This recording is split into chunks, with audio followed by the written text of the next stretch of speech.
오늘날 최고의 운송수단이라고 한다면 아마도 이 비행기를 우리는 다 꼽을 것 같습니다.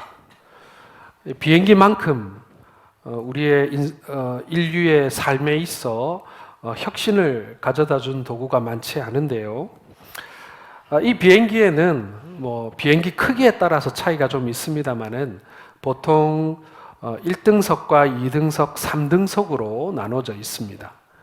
좀 유럽이나 미국 가는 먼 노선이나 아니면 큰 비행기를 타면 이렇게 3등급으로 나눠져 있고, 좀 작은 비행기들은 2등급으로 이렇게 나눠져 있거나 그렇습니다. 3등석은 우리가 보통 많이 이용하는 이코노미라고 하고요. 그리고 2등석을 비즈니스, 그리고 1등석을 퍼스트 클래스라고 그렇게 부르곤 합니다. 퍼스트 클래스가 있는 것도 있고 없는 것도 있는데 보통 이렇게 나눠져 있습니다. 요금이 먼저 차이가 납니다.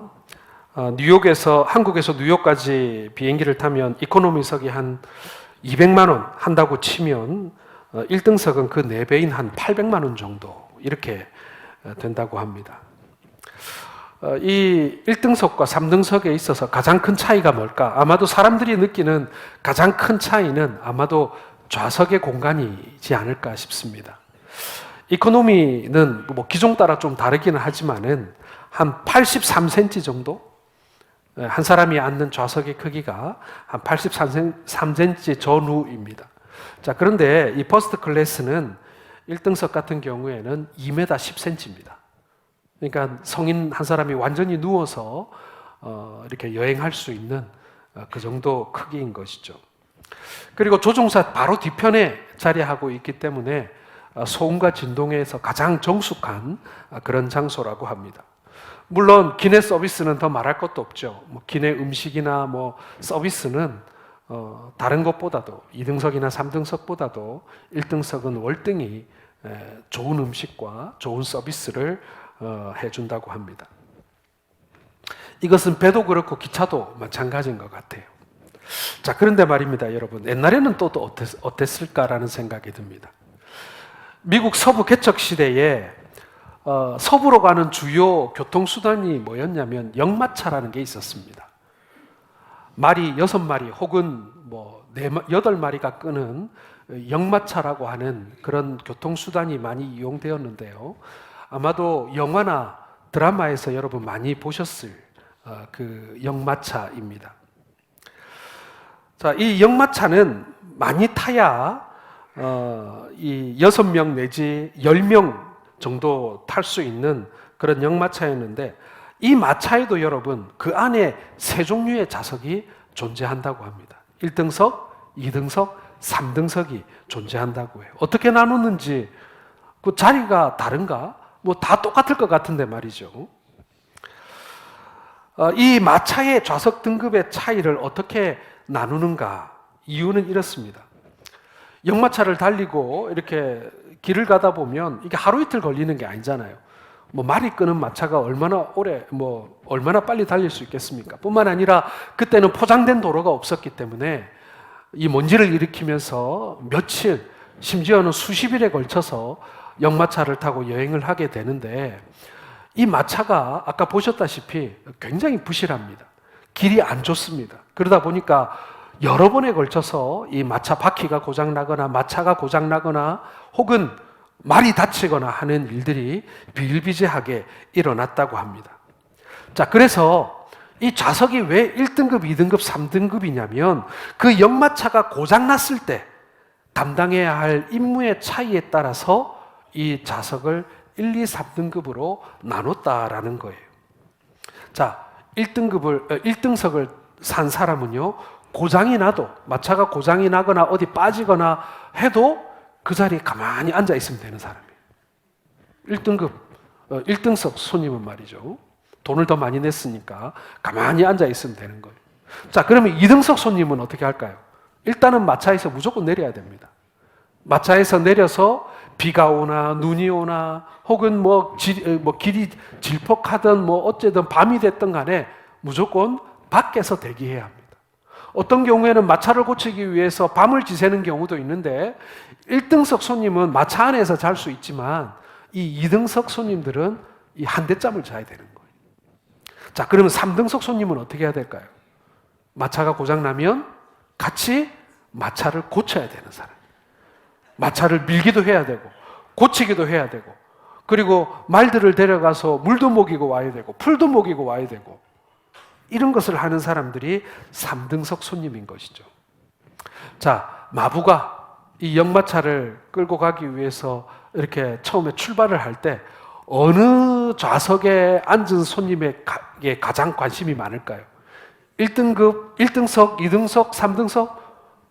그래요. 3등석 손님에게 제일 관심이 많이 가는 거예요.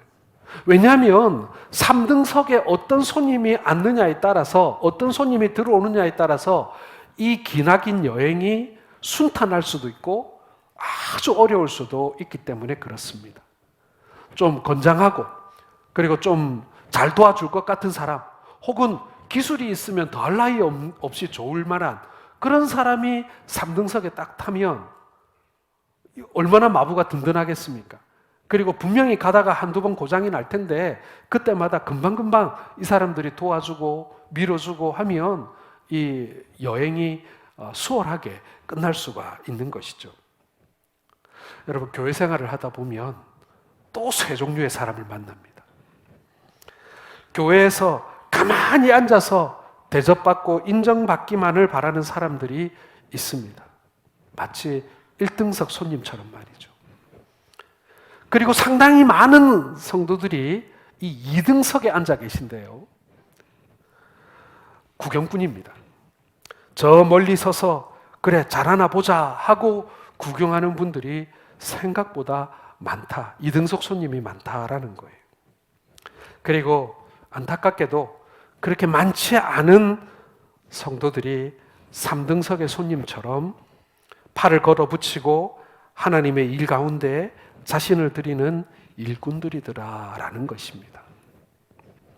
여러분은 지금 몇 등석에 앉아 계십니까? 사도 바울은 오늘 골로새 교회 성도들을 향해서 편지를 쓰는 가운데 자신을 뭐라고 칭하고 있냐면 25절에 나는 교회의 일꾼이다 이렇게 스스로를 칭하고 있습니다. 여기서 말하는 일꾼은요 어떤 계급을 일컫는 말이 아니에요. 어떤 직분을 일컫는 말이 아니라는 것입니다. 여기서 일꾼이라는 단어는요 디아코노스라고 하는 단어인데요, 이 디아코노스라고 하는 이 일꾼이라는 단어는 오늘날 집사, 이 디아콘이라고 하는 이 집사의 어원이 되는 거예요.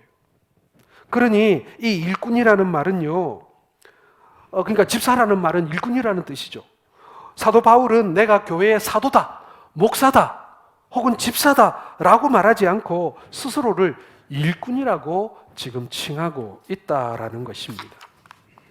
사랑하는 성도 여러분, 하나님은 교회 성도들이 세상에서 1등석이나 2등석의 인생을 살기보다는 3등석의 인생을 살기를 바라고 계신다라는 겁니다. 3등석에 있는 사람 때문에 결국 마차는 목적지에 도착할 수 있게 되는 거거든요. 물론 1등석과 2등석은 돈을 많이 냈으니 그러한 권리가 있는 것은 맞을지도 몰라요. 하지만은 결국에는 그 마차가 목적지에 무사히 도착하게 만드는 것은 그 3등석의 손님들의 협조가 있어야만 그것이 가능하더라는 것입니다. 그래서 오늘 본문의 말씀을 통해서요, 교회의 참된 일꾼들은 어떤 자세로 주님의 일을 해야 하는가, 우리는 어떤 모양으로 하나님의 일을 감당해야 하는가를 함께 살펴보는 그런 시간이 되기를 원합니다. 이제 연말이 되고 이제 며칠 있으면 연초가 될 텐데 우리는 또다시 교회의 새로운 봉사의 자리에 우리가 서게 될 것입니다. 매년 하는 거니까, 매년 임명받는 것이니까 우리가 그렇게 생각할 것이 아니라 우리가 다시 한번 마음을 새롭게 해야 될 필요가 있지 않느냐라는 것입니다. 첫 번째로 여러분, 교회의 참된 일꾼은 교회를 위하여 고난을 받는 일꾼이다. 아니, 고난받는 데서 더 나아가서 고난받는 것을 기뻐하는 일꾼이다라는 것입니다. 자, 24절을 같이 읽겠습니다. 나는 이제 너희를 위하여 받는 괴로움을 기뻐하고 그리스도의 남은 고난을 그의 몸된 교회를 위하여 내 육체에 채우노라. 자, 사도 바울은 그리스도의 남은 고난을 그의 몸된 교회를 위해서 자신의 육체에 채운다. 마치 이 꽃병에 물을 부어서 그 꽃병을 채우듯이 말입니다. 물로 채우듯이 말이죠.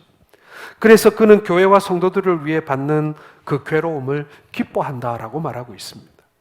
여러분, 여기서 먼저 살펴볼 말씀은요, 그리스도의 남은 고난이라는 말이에요. 그리스도의 남은 고난. 여러분, 예수 그리스도께서 우리의 죄를 구속하기 위해서 십자가에서 고난당하고 죽임당하시지 않았습니까? 그것 때문에 우리가 구원받았잖아요. 그러면은 그리스도의 남은 고난이라는 말은 예수님이 받으셔야 될 고난이 더 남았다는 얘기입니까? 예수님이 고난을 더 당하셔야 된다는 얘기일까요? 그러나 이것은요, 속죄를 위한 고난이라는 의미를 말하는 것이 아닙니다. 예수님께서 우리의 죄를 구속하시기 위한 고난은 십자가에서 이미 다 치루셨어요. 이미 그것은 완성된 속죄입니다. 여기서 말하는 그리스도의 남은 고난은요, 예수 그리스도의 십자가의 고난이 아니라 그리스도의 몸된 교회를 세워나가기 위해서 받는 고난을 말하는 것입니다. 그러니 이것은 예수님이 받는 고난이 아니라 교회가 받는 고난을 말하는 거예요. 예수님께서 우리의 죄를 속량해 주시고 예수 믿는 사람들이 모여 교회가 되게 하셨습니다. 그렇기 때문에 복음을 전하고 세계 선교를 하고 교회를 개척하고 부흥 성장하는 이 모든 과정에 있어서 교회는 고난을 감내할 수밖에 없다는 얘기예요. 바로 우리들이 우리 몸으로 감당해야 할 고난이라는 얘기입니다. 교회를 위해서 그리스도의 남은 고난을 자기의 육체에 채우는 사람, 바로 이런 사람들이 교회의 일꾼이라는 얘기인 것입니다. 교회를 세우는 일은 반드시 고난을 수반하게 되어 있다는 얘기예요. 우리나라 1호 선교사가 누구냐라고 말하면 대부분 이기풍 선교사님을 꼽곤 합니다. 1907년에 평양신학교 1기로 졸업한 7명의 목사님 중에 한 분이 이기풍 선교사님이었습니다. 1907년에 평양신학교를 졸업하고 1908년에 제주도로 선교사 파송을 받게 됩니다. 제주도는 다른 지역보다도 굉장히 폐쇄적이고 그리고 우상 숭배가 심한 곳이었습니다. 처음에 복음을 들고 교회를 세우려고 하니 얼마나 핍박이 심했겠습니까? 많은 사람들이 이규풍 선교사를 반겨줄 리가 없는 거예요. 도리어 야소교 목사라고 손가락질하고 핍박하고 아주 냉소적인 태도로 이기풍 선교사를 냉대를 했습니다. 그런데 이 이기풍 선교사님이 제주도 사람들에게 인정받게 된 한 가지 사건이 있었어요. 어느 해인가 제주도에 큰 홍수가 나게 되었습니다. 제주도라는 지역 자체가 이 돌도 구멍이 숭숭숭 뚫려 있어서 웬만큼 비 내려가지고는 홍수가 잘 안 납니다. 그런데 비가 진짜 많이 왔나 봐요. 홍수가 나고 개천이 범람하면서 사람들이 떠내려갔는데 한 40대 여인이 급류에 휩쓸려서 떠내려가는 것을 보고 사람들이 뭐 어떻게 하지 못하고 있는 상황에 이 이기풍 선교사님이 뛰어들어서 그 40대 여인을 구해냈다고 합니다. 그때부터 제주도 안에 소문이 나기 시작했는데 뭐라고 소문이 났냐면 그 선교사라는 사람, 그 목사라는 사람 과히 나쁜 사람은 아니구만. 아이, 그 사람 참 훌륭한 사람이야. 그 사람 참 좋은 사람이야. 이렇게 인정해 주는 게 아니라 어디까지 갔냐면 과히 나쁜 사람은 아니군까지 간 거예요. 그러니 사람을 살려줬는데도 자신의 목숨을 걸었는데도 불구하고 사람들의 마음이 진짜 요만큼 열린 거예요. 요만큼 열린 거예요. 그때부터 예수 믿는 사람들이 늘어가고 교회가 세워지기 시작한 것입니다. 현재 제주도에는 교회 수가 한 360개에서 뭐 한 왔다 갔다 한다고 하더라고요. 교인 수는 한 4만 5천 명 정도라고 하는데 요즘에는 육지 사람들이 많이 들어갔으니까 그보다는 좀 많겠죠. 제주도 인구의 약 7%가 그리스도인들이라고 합니다. 여러분 7% 많아 보이지 않죠, 그렇죠? 그런데 경상남북도 이 영남 지방의 그리스도인의 비율이 5%가 넘지 않습니다. 심지어는 울산에 가면요, 그리스도인의 비율이 1% 정도밖에 되지 않습니다. 그러니 제주도처럼 폐쇄된 지역에서, 그리고 우상숭배가 심한 그 섬 지역에서 이 7%라고 하는 이 복음화율은 굉장히 의미 있는 그런 수치라고 할 수가 있는 것입니다. 바로 그 고난 속에서도 복음을 전했기에 그 고난 가운데 세워지고 나은 교회가 바로 그런 부흥을, 그리고 그런 교회를, 성도를 만들어내고 있다라는 것입니다. 여러분, 교회가 처음 세워질 때 제주도만 그랬겠습니까? 교회가 세워지는 것은 어느 곳이나 고난과 핍박이 따라오게 되어 있습니다. 교회 세워지는 것 지금도 많은 사람들이 좋아하지 않습니다. 물론 우리 교회도 마찬가지겠지요. 마을과 문화의 전통을 지키려고 하는 사람들은 교회가 세워지는 것을 좋아하지 않습니다. 그러나 우리들은 그리스도의 남은 고난을 채우기 위해서 교회를 세우고 복음 전하는 일을 멈출 수가 없는 것입니다. 사랑하는 성도 여러분, 우리는 과연 교회를 세워가기 위해서 어떤 고난을 감내하고 있습니까? 우리가 주님을 위해 당하는 고난은 힘이 들고 어려운 것이 사실입니다. 특별히 교회를 세우기 위해서는 많은 고난이 뒤따릅니다. 그러나 그 고난을 통하여 아름다운 하나님의 교회가 남게 되는 것입니다. 결코 고난 없이 아름다운 교회가 태어날 수가 없는 겁니다. 우리 교회 역시도 우리의 고난을 통해서 아름답게 남게 될 것입니다. 많은 분들이 얘기합니다. 우리 교회가 좋은 교회가 되었으면 좋겠다. 우리 교회가 부흥했으면 좋겠다. 우리 교회가 좋은 소문을 내는 교회가 되었으면 좋겠다. 그러기 위해서는요, 우리가 그리스도의 남은 고난을 내 몸에, 그리고 내 삶에 채워가야 한다라는 것입니다. 고난받는 자리는 절대로 가지 않고, 고난받을 만한 일은 절대로 하지 않고, 그렇게 해서는 우리의 몸에 고난을 채울, 그리스도의 남은 고난을 채울 방법이 없지 않겠습니까?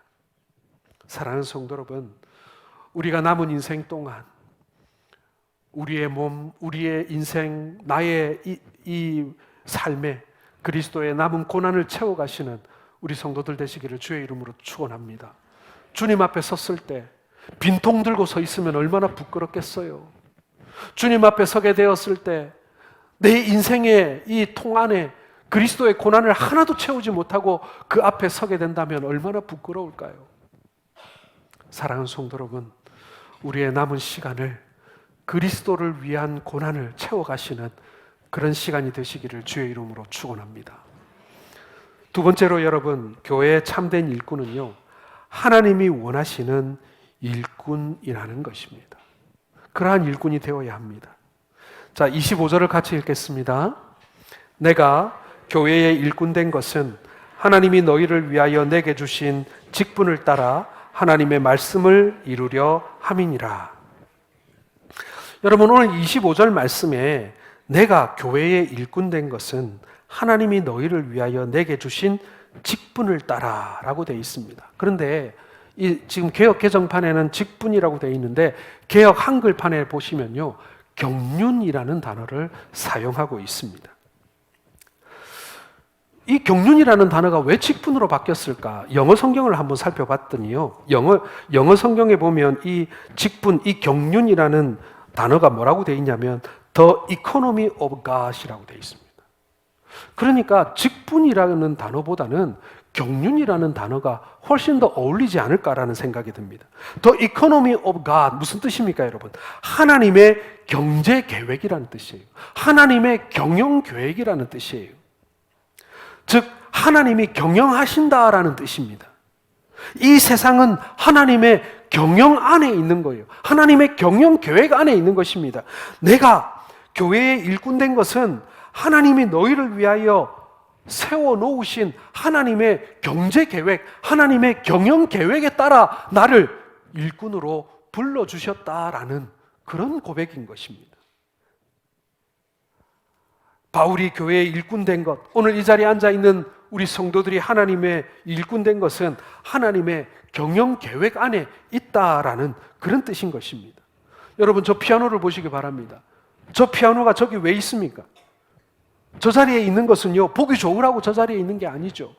하나님을 찬양하기 위한 찬양의 도구로서 저 피아노를 우리가 사서 지금 저 자리에 놓고 쓰고 있는 것입니다. 저 드럼은 어떻습니까? 드럼도 마찬가지입니다. 저 드럼이 제대로 된 기능을 못하고 소리를 내지 못하면요, 지금 저 자리에 있을 이유가 없는 것입니다. 마이크도 마찬가지죠. 마이크는 소리를 빨아들이고, 그리고 스피커는 소리를 이렇게 뿜어냅니다. 왜요? 우리가 예배를 드릴 때 필요한 도구들이니까요. 모두가 주인의 경륜에 따라, 주인의 경영 계획에 따라 오늘 여기에 있는 것입니다. 교회의 일꾼도 마찬가지입니다. 하나님의 경륜을 따라 있는 것이죠. 하나님의 일을 하라고 여기 있는 것입니다. 하나님의 일을 하지 않는 교회의 일꾼은 그 존재 가치가 없는 것입니다.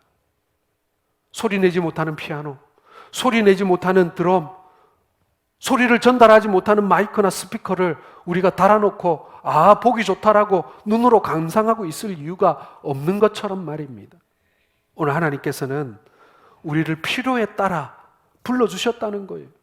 우리를 당신의 일꾼으로, 우리를 정말 써먹기 위해서 오늘 이 자리에 우리를 앉혀놓으셨다는 사실을 여러분 믿으시길 바랍니다. 찬송가 311장 1절 가사를 보면요, 내 너를 위하여 몸버려 피 흘려 내 죄를 속하여 살 길을 주었다.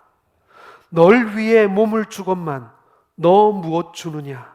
널 위해 몸을 주건만 너 무엇 주느냐? 우리를 위해서 살 찢으시고 피 흘려 주신 예수 그리스도께서 오늘 우리에게 묻고 계십니다. 널 위해 몸을 주었건만 너는 무엇을 주었느냐? 너는 내게 무엇을 주려고 하느냐? 오늘 이렇게 주님께서 우리에게 묻고 계신다라는 것입니다.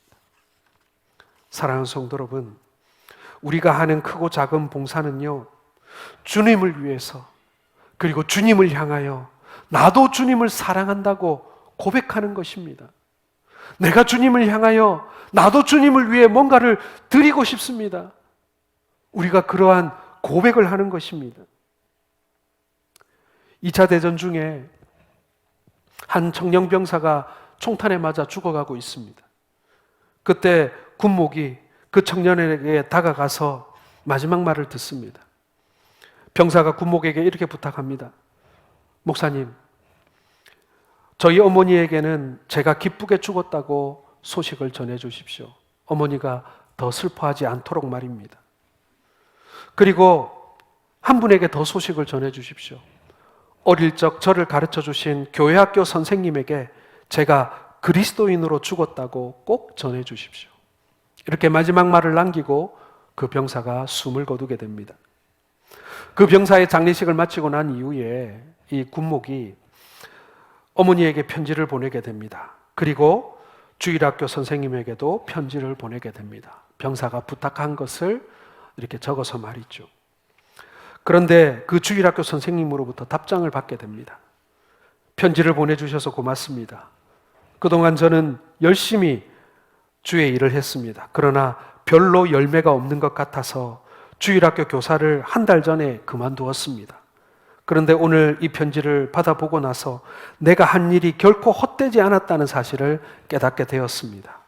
그래서 다시 교회학교 선생님을 하기로 결정했습니다. 여러분, 오늘 이 자리에 앉아 계신 우리 교사분들이 계시다면 아마 성가대원도 좋고 아니면은 여러 팀을 맡고 계신 우리 재직들이라면 아마 이런 고민 과거도 해보셨을 거고 지금도 하고 계실 거예요. 내가 이렇게 애쓰고 수고했는데 열매가 안 보인다. 그런 고민들 말입니다. 그런데 말입니다, 여러분. 사실 우리가 쏟은 땀, 우리가 쏟은 수고가요, 내가 알지 못하는 곳에서도 열매 맺을 수 있다는 사실을 여러분 기억하시길 바랍니다. 하나님께서 성도들의 기도와 그 땀을 결코 헛되게 하지 않으십니다. 성도들이 이 땅 가운데서 고난 가운데 흘린 그 피를 하나님께서는 결코 헛되게 땅바닥에 흘려버리지 않으십니다. 한 방울 한 방울 기억해 놓으셨다가 그것으로 말미암아 주의 일을 하신다라는 거예요. 우리 선생님들, 우리 어린아이들 붙들고 열심히 교회에서 섬기고 주일학교 학생들을 위해서 섬기지만 어떨 때 보면 학생들이 교회 나오지 않고 떠나가기도 하고 잃어버리는 경우들이 왕왕에 있습니다. 그러면 선생님들 굉장히 힘들어해요. 그런데 말입니다, 여러분. 그럼에도 불구하고 하나님께서는 여러분들의 수고를 헛되이 하지 않으시리라는 사실을 여러분 절대로 의심하지 마시기 바랍니다. 교회의 충성스러운 일꾼은요, 하나님의 경륜, 하나님의 경영 계획에 따라 열심히 일을 하는 것입니다. 하나님께서는 다 계획이 있으세요. 하나님께서는 다 생각이 있으세요. 내가 그것을 알지 못함으로 인하여 불안하기도 하고 또한 힘 빠지기도 하지만, 그러나 우리의 모든 수고가 하나님의 경륜 안에 있다는 거예요. 하나님의 경영 안에 있는 것입니다. 당장 눈에 띄는 변화가 없고 열매가 없는 것 같지만 교회의 충성스러운 일꾼들이 묵묵히 그 일을 하게 될 때 하나님께서는 반드시 열매를 거두고야 마시는 분이라는 거예요. 모든 사람이 눈에 띄는 일을 하고 싶어 하고 주목받고 싶어 합니다. 그러나 주님의 일이라는 것이 남의 이목이 집중되지 않는 그런 일들이 사실은 훨씬 더 많습니다. 사람들이 눈에 당장 띄지 않기 때문에 인정하거나 칭찬해 주지 않는 그런 일들 많이 있다는 얘기예요. 그러나 우리가 바라봐야 하는 것은 사람들의 시선이 아니라 하나님의 경륜이라는 사실을 여러분 기억하시길 바랍니다. 하나님께서 인정해 주신다는 거예요. 우리 몸의 가장 작은 기관이 가장 용이하게 사용되는 것처럼 하나님께서는 우리의 가장 작은 이 섬김을 하나님의 가장 위대한 일에 사용하고 계심을 여러분 믿으시길 바랍니다. 그러므로 교회 안에는요, 허드렛 일이 없어요. 교회 안에는요, 보잘것없는 일이 없어요. 교회 안에는 없어도 되는 일이 없어요. 모든 일이 다 소중하고 귀합니다. 어느 것 하나 버릴 것이 없는 거예요. 여러분들의 섬김이 우리 주님께 인정받고 있음을 믿으시기를 주의 이름으로 축원합니다. 마지막 세 번째로 여러분, 교회의 참된 일꾼은요, 내 속에서 능력으로 역사하는 이의 역사를 따라 일하는 것입니다. 말이 좀 복잡합니다, 그렇죠? 29절을 같이 읽겠습니다. 이를 위하여 나도 내 속에서 능력으로 역사하는 이의 역사를 따라 힘을 다하여 수고하노라. 쉽게 말씀드려서 한마디로 딱 말씀드리자면 교회 일은, 아니 하나님의 일은 내 힘으로 하는 것이 아니라는 것입니다. 내 힘으로 하는 게 아니에요. 주님이 공급해 주시는 힘으로 일해야 참된 일꾼이다라는 것입니다. 바울 사도도 자신의 지혜나 능력을 따라 일한다고 하지 않았습니다. 그는 다만 자기 속에서 능력으로 역사하시는 그 성령님을 의지하여 일한다고 했어요. 그리스도께서 공급해 주시는 능력을 사용해서 힘을 다하여 수고한다라고 그렇게 말하고 있는 것입니다. 여러분, 내 힘으로 하면 어떤 일이 벌어질까요? 하나님이 주시는 일로 하지 않고, 힘으로 하지 않고 내 힘으로 하면 어떤 일이 벌어지냐면 제일 먼저 오래 가지 못한다. 빨리 지친다라는 것입니다. 내 지혜, 내 힘, 내 능력으로 일하면요, 얼마 못 가서 밑바닥이 드러납니다. 내 힘이라는 게 아주 뻔하거든요. 내 의지라는 것이 굉장히 연약하거든요. 누가 말 한마디 잘못하고 싫은 소리 한번 하면요, 확 날아가 버립니다. 오래 못 가요. 그리고 또 한 가지, 내 힘으로 일하게 되면 어떤 현상이 발생하냐면요, 다 해놓고 내가 했다고 말하게 됩니다. 모든 열매를 하나님께 영광 돌리는 것이 아니라요, 이거 내가 했고 내가 수고했고 내가 땀 흘렸으니까 이거 내가 했다라고 말하게 된다. 여러분, 그리스도의 일꾼입니다. 우리는 청직입니다. 내가 한 일이 어디 있습니까? 주께서 하셨지요. 이것이 우리의 고백이 되어야 되는 거예요. 그런데 내 힘으로 하고 나면요, 내가 했다고 말하기 시작하는 거예요. 이것은 안 한만 못한 일이 되는 거예요. 우리는 모두 하나님의 형상을 따라 지음을 받았습니다.